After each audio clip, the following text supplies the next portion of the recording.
Commander Thalvor stood in the office of the Grand Marshal and felt his heart sink.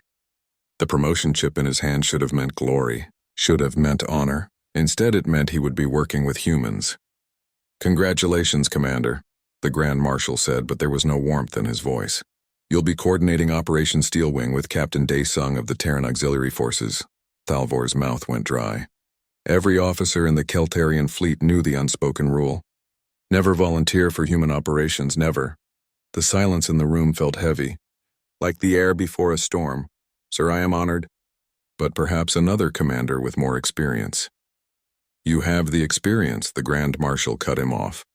His eyes were cold. "You survived the Corridor campaign. You held position at the Breach of Callus. If anyone can work with them, it's you."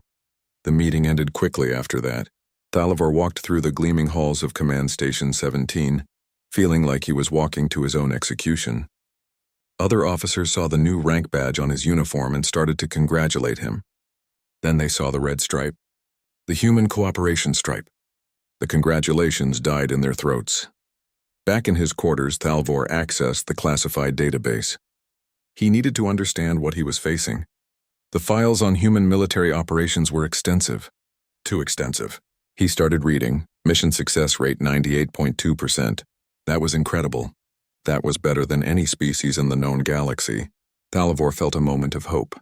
Maybe the stories were exaggerated. Maybe humans were just highly effective soldiers and nothing more. Then he saw the next line. Allied commander casualty rate during joint operations, 67%. Thalvor read it again. Surely that was a mistake. He checked the footnotes. It wasn't a mistake. Out of every 100 commanders assigned to work with human forces, 67 ended up wounded, psychologically retired, or dead. Not the humans themselves. The humans had a lower casualty rate than most species. It was the commanders working alongside them who suffered. He dug deeper into the files. There were reports from dozens of species. All of them said similar things. A Vrexian admiral wrote, "The humans achieved the objective. My entire staff requires psychological treatment. I cannot explain what I witnessed. It defies all military logic." A Korthan war leader reported, "Mission success. 70% of my officers have requested transfer." The humans smiled at me afterward and asked if I wanted to grab a drink. "I have not slept properly in 6 cycles." A Zelthani commander's report was just 2 lines. "Never again. Please, never again." Thalvor found video records. He watched a human unit led by someone named Colonel Yong-Su assault a fortified position. The defenders had superior weapons, superior position, and superior numbers. The humans should have retreated. Instead, they calculated the exact angle where defensive fire overlapped poorly. Then they sprinted directly into that gap. Thalvor watched 3 humans go down. The others didn't slow down. They didn't stop to help. They kept running. One human threw something as she fell. It landed perfectly in a gun emplacement 30 meters away. The explosion cleared the path. The humans took the position in 4 minutes. When reinforcements arrived to help evacuate casualties, they found the 3 fallen humans already bandaged and returning to formation. One was missing an arm below the elbow. He had tied it off himself and picked up his weapon with his remaining hand. "Sorry, sir," the recording caught him saying. "Still combat effective." Thalvor stopped the video. His hands were shaking. He found another file. This one detailed a defensive operation. A human garrison of 40 soldiers under Lieutenant Subin held a supply depot against 400 raiders. Standard doctrine was clear. Abandon the position. The supplies weren't worth 40 lives. The humans didn't abandon it. They held for 6 days. When relief forces arrived, 31 humans were still alive. The raiders had lost over 200 fighters and retreated. The supply depot was intact. The relief commander, a Peltic general, wrote in his report, "I asked Lieutenant Subin why she didn't retreat." She looked confused by the question. She said the supplies were needed for the field hospital 2 sectors away. She said soldiers were depending on them. I asked if those supplies were worth her life. She said, "That's not how we calculate it, sir." I did not understand then. I do not understand now. I have recommended her for the highest honors. I have also recommended I never work with humans again. Thalvor kept reading. There were more reports. Hundreds of them. They all told the same story from different angles. Humans completed missions. Humans won battles. Humans achieved objectives that seemed impossible, and everyone around them ended up traumatized by the experience. He found a tactical analysis written by the Imperial War College. It was stamped with the highest classification level. Thalvor almost didn't have clearance to read it, but his new assignment gave him access. The analysis was clinical and cold. It explained that humans had a fundamentally different approach to warfare. Most species fought to survive. Humans fought to achieve objectives. Survival was secondary. Not unimportant, but secondary. The document gave examples. In one case, a human squad under Sergeant Boram was ordered to destroy a bridge. The bridge was defended by heavy weapons. The mission brief said, "Destroy if possible, do not take unnecessary risks." Sergeant Boram destroyed the bridge. She lost 2 soldiers doing it. When questioned, she was confused about what unnecessary meant. The bridge needed to be destroyed. The enemy was using it to move armor. Her 2 losses prevented dozens of friendly casualties elsewhere. To her, that was basic math.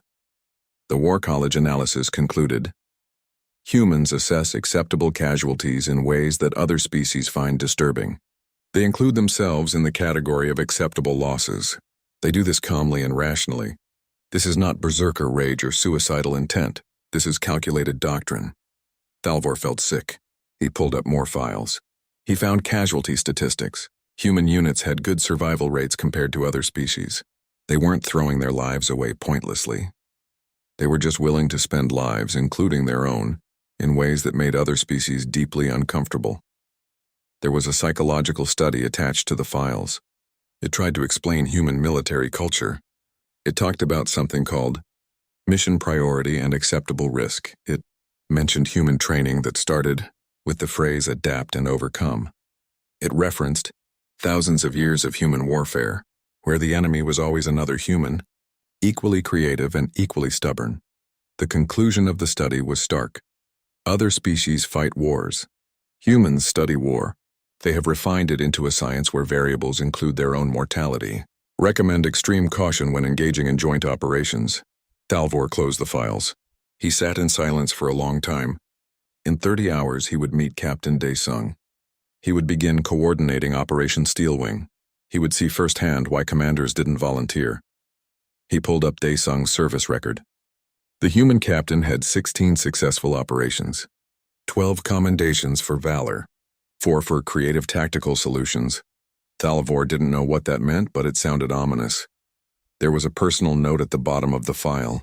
It was from Admiral Croth, a species known for brutal honesty.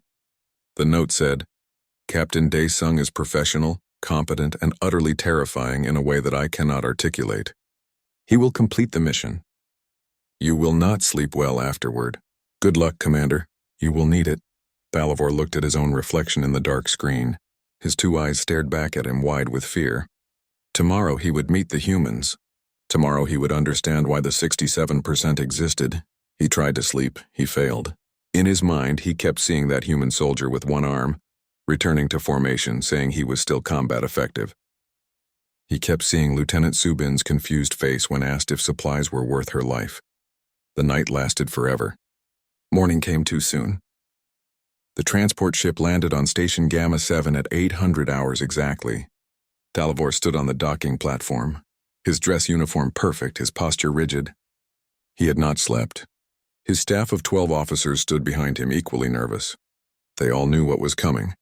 The human ship was smaller than Thalvor expected. It was painted in dull gray with minimal markings, efficient, practical. The loading ramp lowered with a hiss of hydraulics. Captain Dae-sung walked down first. He was average height for a human, wearing a simple combat uniform without decorations. His hair was cut short. His face was calm. He looked completely ordinary. That somehow made it worse. "Commander Thalvor." Dae-sung extended his hand in the human greeting gesture. "Thank you for meeting us." Thalvor took the hand carefully. Human grip strength was surprisingly strong for their size. "Captain, welcome to Gamma 7. This is Sergeant Minseo, our demolition specialist." A female human stepped forward. She was shorter than Dae-sung but carried herself with the same calm confidence. She nodded politely. "And Corporal Jaewon, Communications."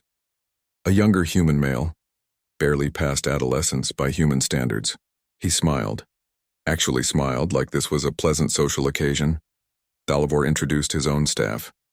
The humans listened carefully, remembered every name.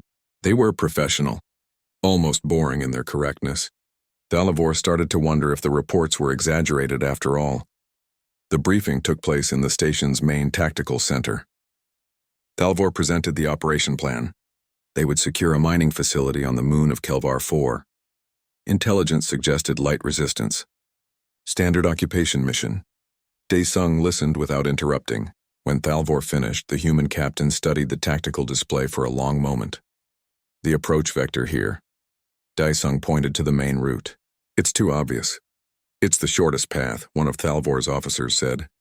The enemy has minimal forces. Speed is more important than deception. Maybe, Daesung said.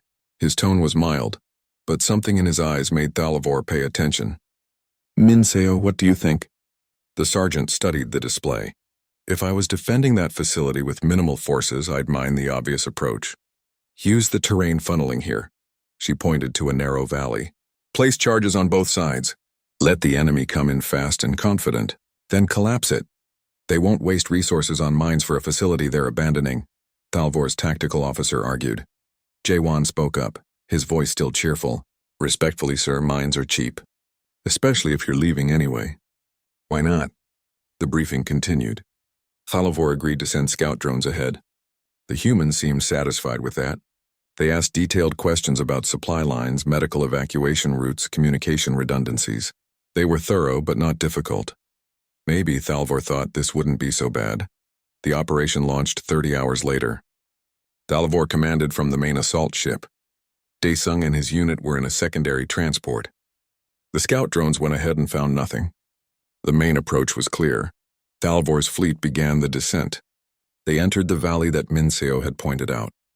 Thalvor watched his sensors carefully. Still nothing. He felt a small satisfaction. The humans had been overcautious. Then Minseo's voice came over the command channel. Commander, request permission to go wide. Something feels wrong. Sergeant, the drones detected nothing. We're on schedule. I know, sir. Still, humor me? Thalvor almost said no, but he remembered the reports.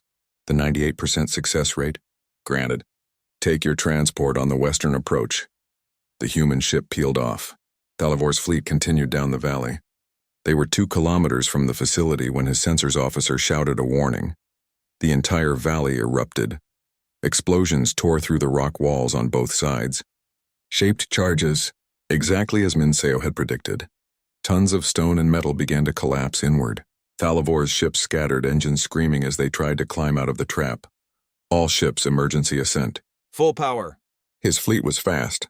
Most of them made it clear. But 3 transports were caught in the debris field. 1 lost engines completely. The other 2 were damaged but flyable. Then the ambush force opened fire. They had been hiding in hardened bunkers exactly positioned to target ships trying to escape the valley. Smart. Very smart. Thalvor's command ship rocked under weapons fire. His shields held but were dropping fast. He tried to orient his forces for a counterattack, but half his ships were damaged and the other half were scattered. His carefully organized formation was chaos. Daesung's voice came over the command channel. It was completely calm. Commander, we have clear sight on the ambush positions. Engaging. On his tactical display, Thalvor watched the single human transport accelerate. Not toward cover. Toward the enemy positions. At full speed, Captain, you need to withdraw. You're a single ship against a hardened position. Negative, Commander. We can break this. Minseo, you ready? Always, sir. Thalvor watched in horror as the human ship dove straight at the nearest bunker. Weapons fire lit up the sky around it. The transport's shields failed. Hull plates began to glow from impacts. Then, at the last possible second, the transport pulled up sharply. The cargo bay doors were already open. Something fell from the ship. Minseo had jumped, with a full demolitions pack. While under fire, from a moving ship, she fell for exactly 3 seconds before her descent thruster kicked in. It slowed her just enough that she didn't die on impact. She hit the ground in front of the bunker and rolled. Thalvor could see on his enhanced sensors that she'd broken at least 1 leg. She didn't stop. She crawled to the bunker's blast door and attached her entire demolitions pack to it.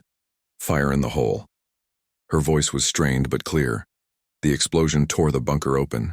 The defenders inside were killed or stunned. Daesung brought his transport around for another pass, this time firing directly into the opened bunker.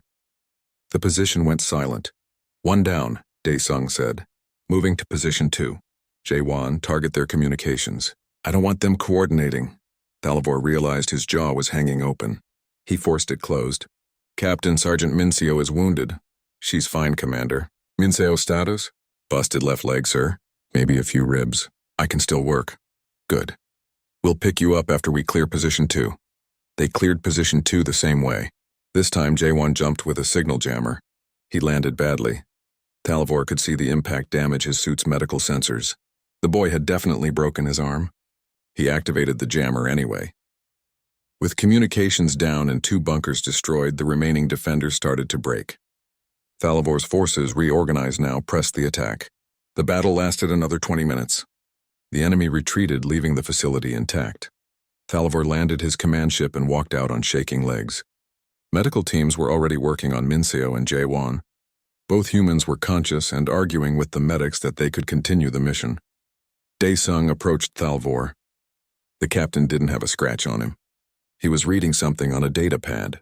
"Commander, we should fortify the western approach. If they counterattack, that's where they'll come from.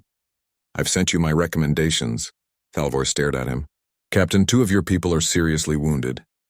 Daesung glanced at the medical area. "They'll be fine. Minseo has been through worse. Jaewon needs to learn not to favor his left side on descent. He keeps breaking that same arm." The captain said it like he was commenting on the weather. They jumped out of a moving ship. "Under fire."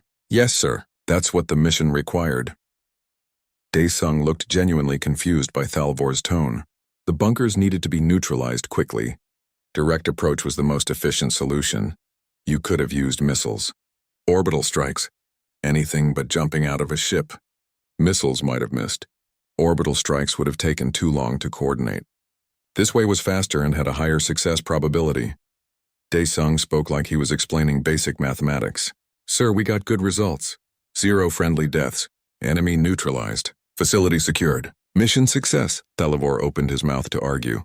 Then he closed it. Because Daesung was right. By every objective measure, this was a perfect operation. Fast, efficient, successful. It was also completely insane. "Your recommendations for fortifications," Thalvor managed to say. "Send them to my tactical officer." "Already done, sir. If you'll excuse me, I need to check on my people." Daesung walked away. Thalvor stood there watching the humans work. Minseo was already demanding to be released from medical. Jaewon was back on his communications gear, setting up the network with one hand while the medic set his broken arm. One of Thalvor's officers approached. Her face was pale. "Commander, I reviewed the combat footage. The humans, they didn't take cover." "What?" "When they came under fire, they didn't take cover. They assessed which positions would be targeted first and avoided those. But they didn't take cover. They calculated which parts of the battlefield would be suppressed and which wouldn't. They moved through the gaps." Thalvor realized she was right. The humans hadn't fought to survive. They'd fought assuming they might not survive and planned accordingly. They'd calculated acceptable risk and then executed their plan with absolute precision. This was only the first operation. He had 6 more scheduled with Captain Daesung. War Master Krelvok studied the tactical display with satisfaction. His forces surrounded the human defensive position completely. 10,000 Nareth warriors against 1,000 human defenders. The mathematics were simple. The outcome was certain. The humans had held the supply depot on Thresh 4 for 6 standard days. Impressive, but ultimately meaningless. Krelvox had time. He had numbers. He had victory. "War Master, the human commander is Lieutenant Hyun Woo," his intelligence officer reported. "Service record indicates 17 successful defensive operations. No defeats." "There is a first time for everything," Krelvok said. "What are their supplies?" "Food for 10 more days. Water for 12. Ammunition is harder to estimate. They've been firing less each day." "Perfect." The humans were conserving ammunition. They knew they were losing. Soon they would have no choice but to surrender or die. Krelvox was not cruel. He would offer surrender. The humans had fought well. They deserved honor in defeat. He composed the surrender message himself and transmitted it on all frequencies. The response came 6 hours later. It was audio only, a single human voice. Female. War Master Krelvox, this is Private Sojin, Medical Corps. Lieutenant Hyun-woo is currently occupied. He asked me to respond to your message. We respectfully decline your offer. Also, you have wounded in Grid Section 7. We can see them on thermal. If you want to send medical teams, we'll hold fire in that sector for 30 minutes. Sojin out. Krelvox stared at the communication console. Then he checked Grid Section 7. The human was correct. 3 of his warriors were wounded there from the morning's skirmish. How did the humans know? His own medical teams hadn't located them yet. Send recovery teams to Section 7, he ordered. Maintain overwatch. This may be a trick. It wasn't a trick. His teams recovered the 3 wounded warriors without incident. The humans held their fire exactly as promised. When the 30 minutes ended, the humans resumed defensive operations as if nothing had happened. Krelvox didn't understand. Why show mercy to enemy wounded? Why waste time and resources? Unless, check our perimeter, he ordered suddenly. Full sensor sweep. The report came back within minutes. While his medical teams had been working in Section 7, the human perimeter had expanded. Not by much, only 200 meters. But they'd taken 3 defensive positions that gave them better fields of fire. The humans had used his own medical rescue as cover. They'd offered mercy with one hand and taken advantage with the other. Krelvox felt a chill run through his spine. These humans were not what he expected. Over the next 2 days, the pattern repeated. Sojin would contact him about wounded Nareth warriors. He would send recovery teams. The humans would hold fire. And somehow, every time, the human defensive position would improve slightly. On the 8th day, Krelvox realized something was wrong. His forces still surrounded the humans, but the humans weren't surrounded anymore. Not really.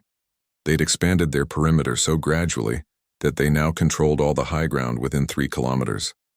They controlled the water sources. They controlled the roads. How many warriors have we lost? Krelvox asked his second in command. The answer made his blood cold. 473 dead, 618 wounded, and the humans? We estimate 70 to 90 casualties. We can't get accurate counts. Krelvox did the mathematics. He'd lost over 1,000 warriors. The humans had lost less than 100. And they'd been supposedly surrounded and starving for 8 days. How are they getting supplied? He demanded. Unknown, War Master. We've sealed all approach routes. Obviously not well enough. Double patrols. I want every possible supply route monitored. That night, his forces detected human movement. A small team was attempting to break through the perimeter. Krelvox sent a full combat unit to intercept them. 200 warriors against 5 humans. The battle was brief and brutal. The humans fought hard. 3 of them died. 2 escaped back to the depot. Krelvox's forces lost 40 warriors in the engagement. But they'd captured something valuable. Supply packs, food, water, medical supplies. The humans had been trying to get supplies in. Krelvox examined the supply packs personally. Then he started laughing. Not with humor. With disbelief.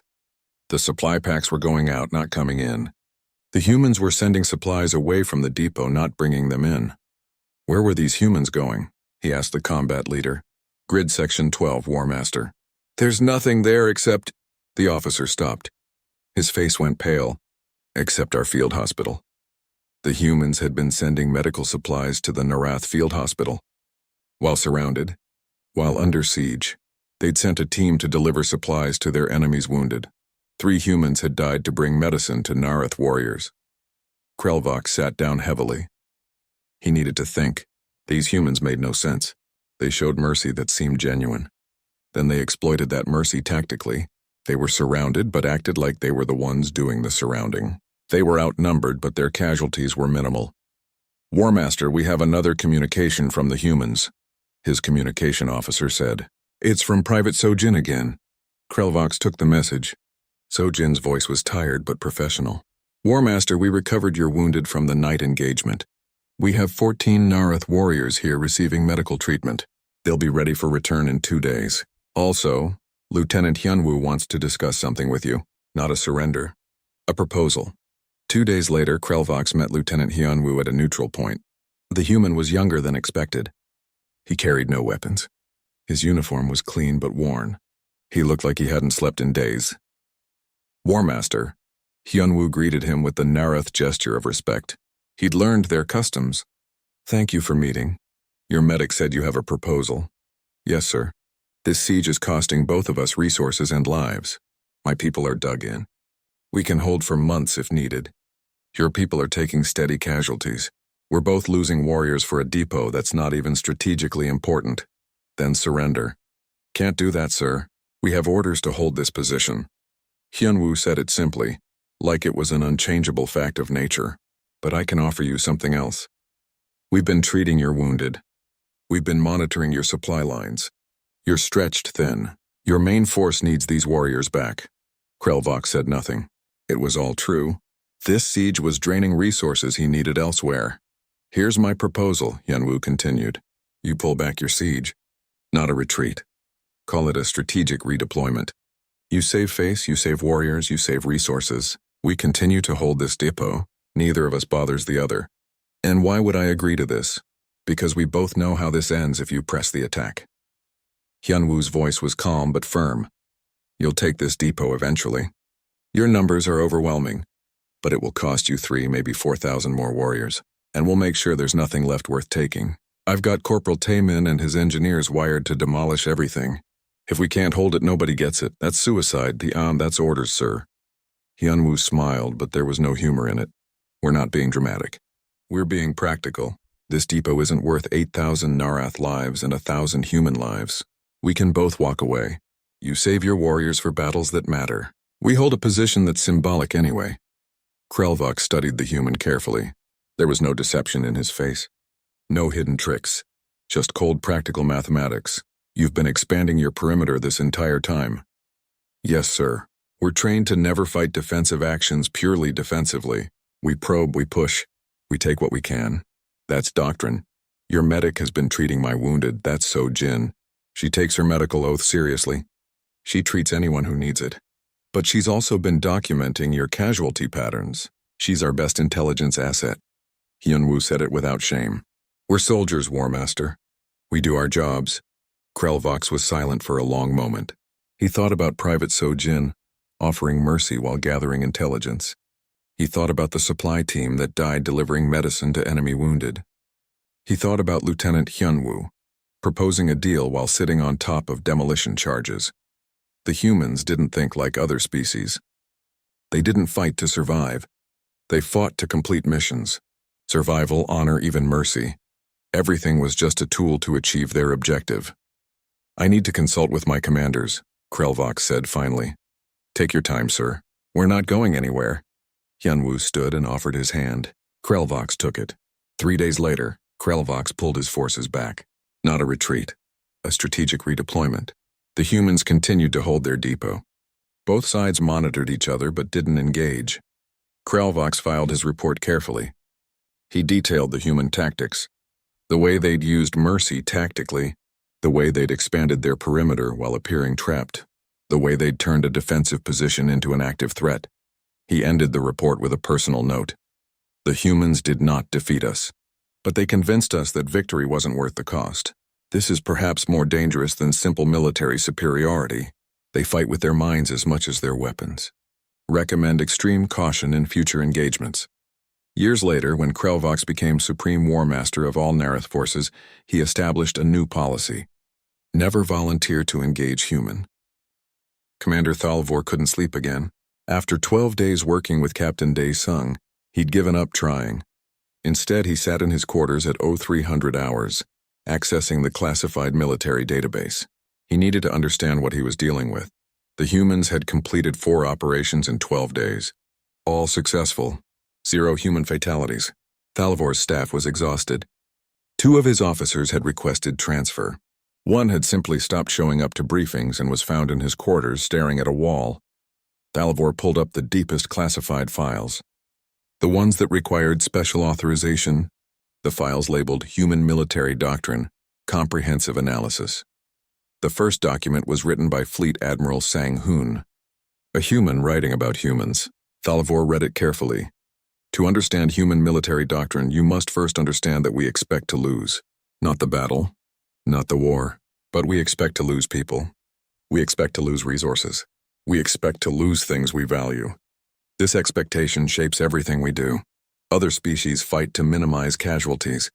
We fight to achieve objectives. Casualties are a factor in our calculations, but not the primary factor. This often appears cruel to outside observers. It is not cruelty. It is mathematics. We have a concept called acceptable losses. Every military operation includes a calculation of how many soldiers we are willing to sacrifice to achieve the objective. This number is determined before the operation begins. If the operation requires fewer casualties than the acceptable limit, we proceed.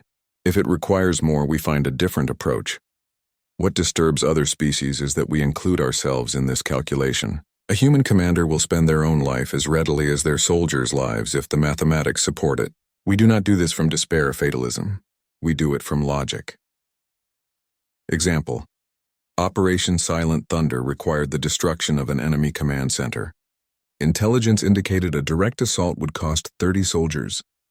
The command center controlled forces that would kill 300 soldiers if left operational. The mathematics were clear. We lost 27 soldiers. We saved 293. This is considered a good result. Thalvor stopped reading. His hands were shaking. He forced himself to continue. Admiral Sang-hoon's document went on to describe standard human military doctrines. There was something called mutually assured destruction, which meant if an enemy attacked humanity, humans would ensure that enemy died too, even if it meant humanity's extinction. This was considered a valid deterrent strategy. There was Pyrrhic victory, which meant winning a battle while losing so much that the victory was worthless. Humans studied this not to avoid it, but to force it on their enemies. They would deliberately create situations where an enemy could win, but only by destroying themselves in the process. There was scorched earth, which meant destroying everything of value before retreating, so the enemy gained nothing. Humans had used this tactic against each other for thousands of years. Thalvor found a combat report attached to the document. It was from Commander Ji Young, another human. The report was labeled Critical Incident, Bridge Defense Protocol. He read it with growing horror. Commander Ji Young had been captain of the destroyer Relentless Hope. During a boarding action, enemy forces breached the bridge. Standard doctrine was clear. Evacuate to secondary control and seal the bridge. Let the enemy have it. Ji Young didn't evacuate. The bridge contained navigation data for the entire fleet. If that data fell into enemy hands, 300 ships would be compromised. So she stayed. The report was clinical. 0347 hours, bridge breached. Hull decompression. Emergency seals failed. Estimated survival time in vacuum. 4 minutes. 348 hours. Ordered crew evacuation. Remained at command station. Began data purge protocol. Estimated completion time. 37 minutes. 351 hours. 4 minutes in vacuum. Still conscious.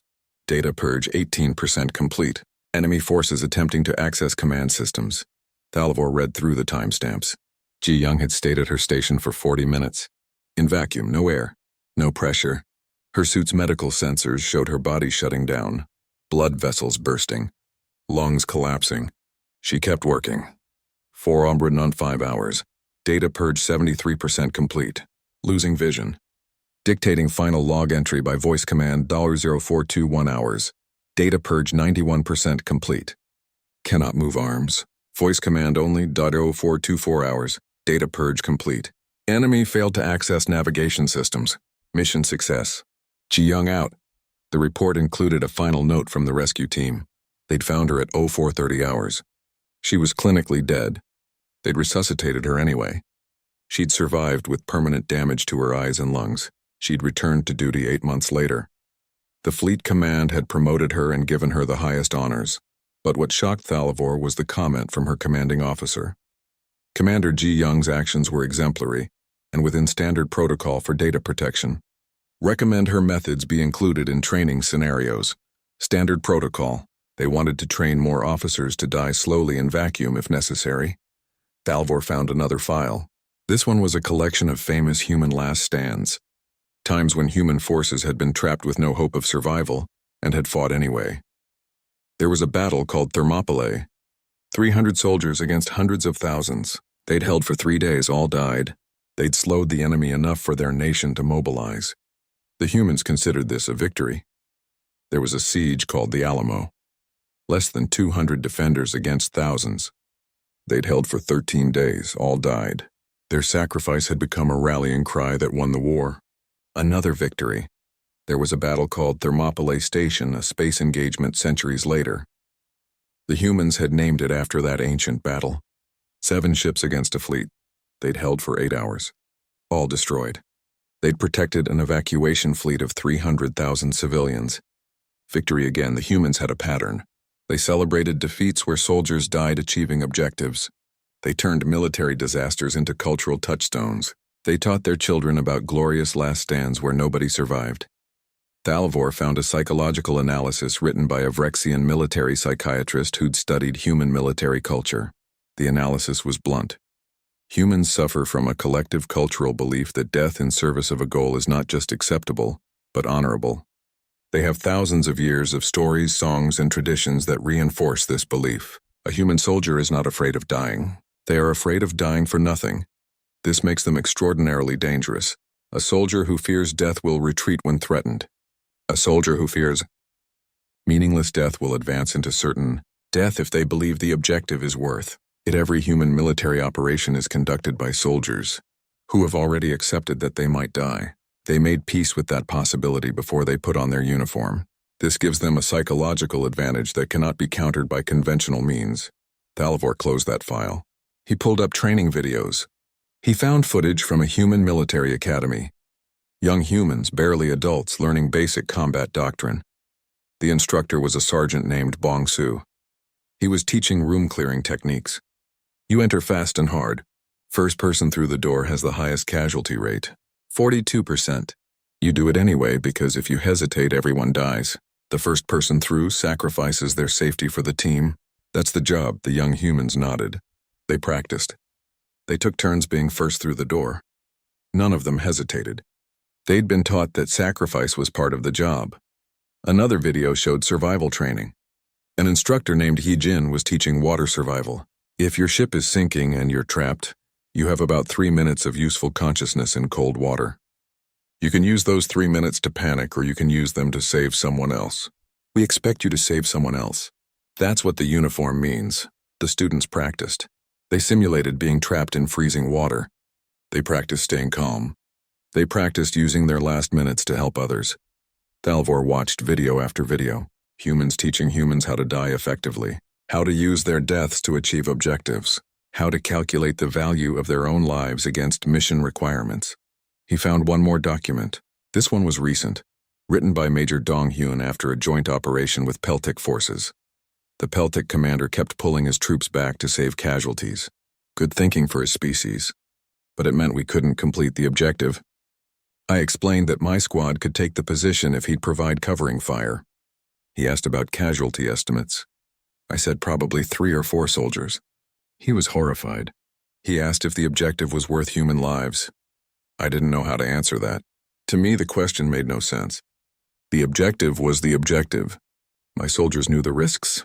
They'd volunteered. If the math worked, we'd do it, I tried to explain. I said we'd calculated acceptable losses at 6 soldiers. If we could do it for less, that was good. He asked what happened if we lost more than 6. I said then we'd screwed up our math and needed to learn from it.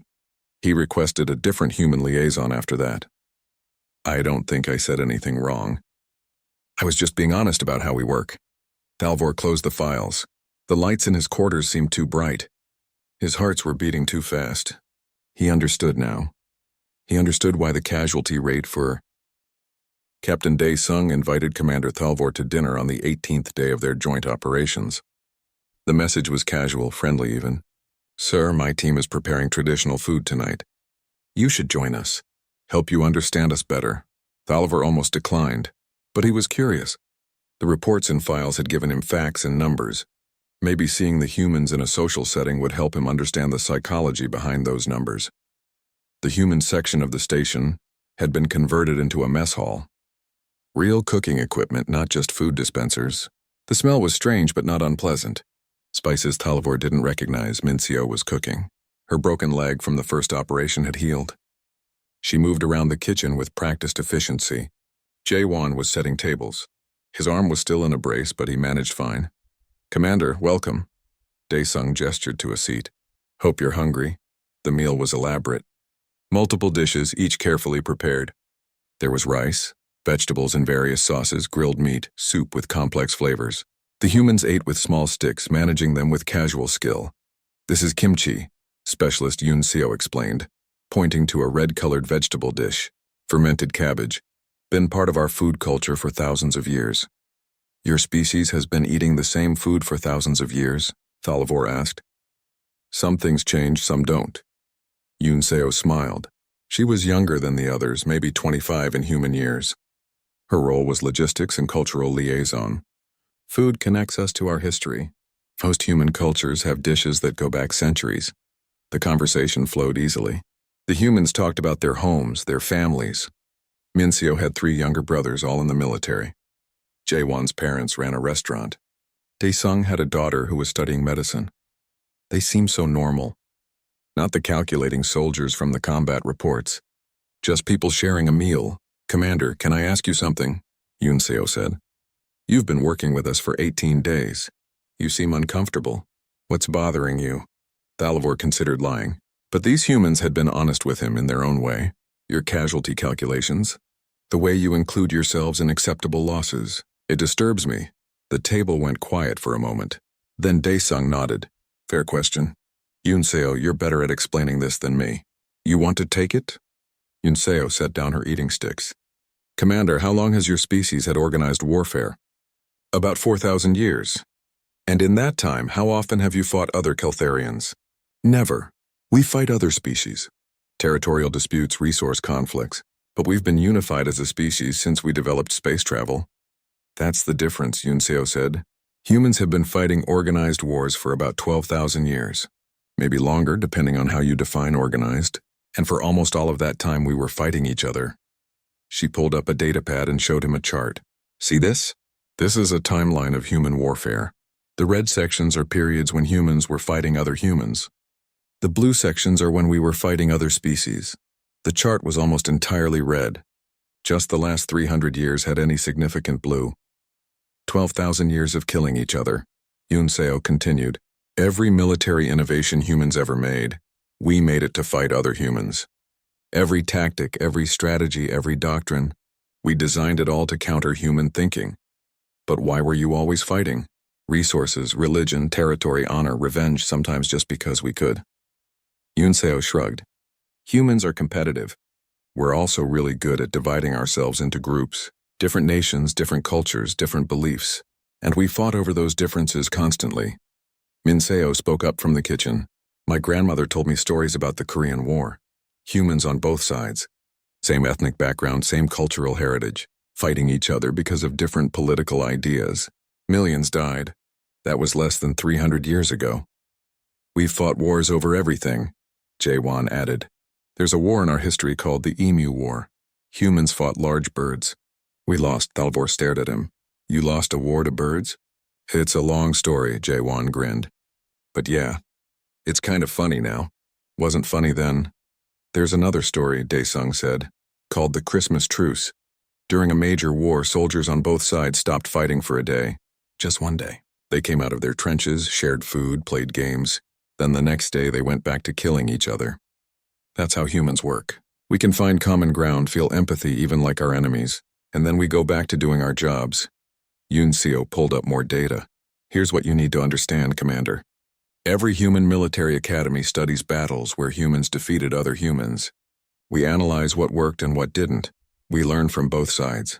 When I was trained, I studied battles from dozens of different human nations across thousands of years. I learned tactics from people who would have been my enemies in different eras. She showed him battle maps. Ancient formations with spears and shields. Medieval cavalry charges. Trench warfare with primitive guns. Naval battles. Air combat. Space engagements. All of it humans fighting humans. See this? She pointed to a battle called Cannae. Hannibal Barca, human general. He was outnumbered by a Roman army. Also humans. He used a double envelopment tactic. Let the enemy think they were winning. Drew them in, then surrounded them completely. Killed 50,000 Romans in one day. That battle was over 2,000 years ago. We still teach it, or this one, she changed the display. Battle of Austerlitz. Napoleon Bonaparte. Another human general. He deliberately showed weakness on his right flank. The enemy, also humans, took the bait. Napoleon crushed them.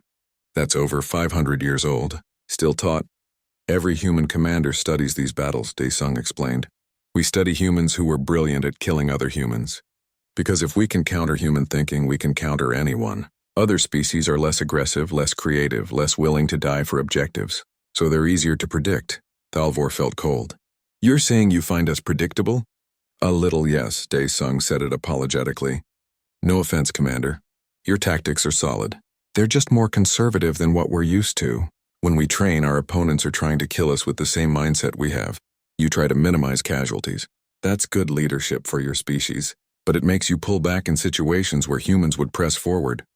The acceptable losses thing, Yunseo continued. That comes from fighting enemies who also calculated acceptable losses. If you're fighting someone who's willing to die to achieve their objective, you have to be willing to match that. Otherwise, you lose. We spent 12,000 years fighting people who thought like us. It made us really good at that kind of warfare. Minseo brought out more food, some kind of sweet dessert. It's not that we don't value life, Commander. We do, but we value completing the mission more. Because if we don't complete the mission, more people die. That's the calculation. During the Unification Wars, J1 said, there was a human commander named Admiral Seo Jun. He was defending a colony against another human fleet. He was outnumbered 3-1. He could have evacuated the colony and saved everyone. But the colony had manufacturing facilities that the enemy needed. If they got those facilities, they'd win the whole war. So he stayed, Thalvor said quietly. He stayed. He fought, he lost. But he destroyed the manufacturing facilities before he died. His entire fleet was destroyed. 8,000 people dead, but without those facilities, the enemy couldn't sustain their campaign. The war ended 6 months later. Admiral Seo Jun is considered a hero. We name ships after him. Yunseo showed Thalvor more examples. Human commanders who'd sacrificed their forces to achieve strategic objectives. Soldiers who'd volunteered for suicide missions. Entire units that had fought to the last person rather than surrender critical positions. Here's what's important, Yunseo said. These weren't desperate last stands by people with no choice. These were calculated decisions by professional soldiers. They did the math. They decided the objective was worth the cost. And they did it calmly and rationally. That's what disturbs other species, Daesung added. We're not angry or desperate when we do this. We're calm. We're professional. We're doing our jobs. That makes it scarier somehow. Thalvor thought about Commander Ji Young dying in vacuum while protecting data. She hadn't been panicking or raging against fate. She'd been doing her job. How do you live with this? Thalvor asked. How do you function knowing that your commanders might spend your life like currency? Because we trust them to spend it wisely, Minseo said. Captain Daesung would never waste our lives. If he orders me to do something dangerous, I know he's done the math. I know it's necessary. I trust his judgment. And I trust their judgment, Daesung said. Minseo jumped out of a moving ship because she knew it was the best way to complete the mission. I didn't order her to do it. She saw the tactical situation and made the choice. That's what we train for. Every human soldier is expected to think tactically and make those decisions. Yunseo pulled up one more file. This is human military philosophy in one sentence, Commander. Mission first, people always. Mission is the priority. But people matter. We never waste lives. We spend them carefully, on objectives that matter.